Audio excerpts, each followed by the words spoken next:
YCP మాజీ fire brand రోజా ప్రస్తుతం arrest కాబోతోందంటూ social మీడియాలో ట్రోలింగ్ అయితే జరుగుతోంది. చంద్రబాబుకు సతీమణి గారిని ఆమె చేసినటువంటి వ్యంగ్య వ్యాఖ్యలకి ఇప్పుడు బదులు చెల్లించుకోక తప్పడం లేదు. ప్రస్తుతం దీనికి సంబంధించిన విషయాలు తెలిసి అందరూ కూడా ఎంతగానో షాక్ అవుతున్నారు. అంతేకాకుండా వీటి విషయంపై అందరూ ఒక క్లారిటీ కూడా వచ్చినట్టుగా అయితే తెలుస్తోంది.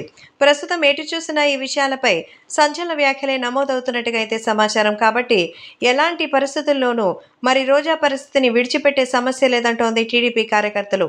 సో తెలుగుదేశం పార్టీకి సంబంధించినటువంటి ఈ విషయంలో మాత్రం ఎవరి సహాయ సహకారాలు తనకి అవసరం లేదని, ఖచ్చితంగా ఈ విషయంలో రోజా గారిని అరెస్ట్ చేయడం అయితే తథ్యమని మన ఏపీ సీఎం జగన్మోహన్ రెడ్డికి సంబంధించిన విషయంలో చంద్రబాబు తీసుకుంటున్నారట.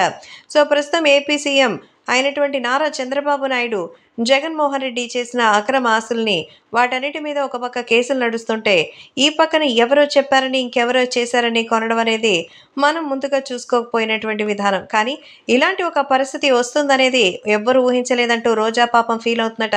ఇప్పుడు ఫీల్ అయ్యి ఏం లాభం? భువనేశ్వరిని, బ్రహ్మిణిని, అలాగే చంద్రబాబుని, లోకేష్ని నోటికొచ్చినట్టు మాట్లాడినప్పుడు అవన్నీ ఉండాలి.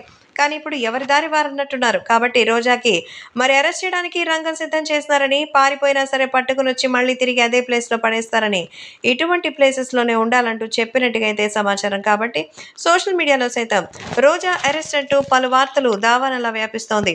రోజాని పారిపోతుంటే అరెస్ట్ చేశామంటూ మరికొన్ని న్యూస్లు కూడా చక్కర్లు కొడుతోంది.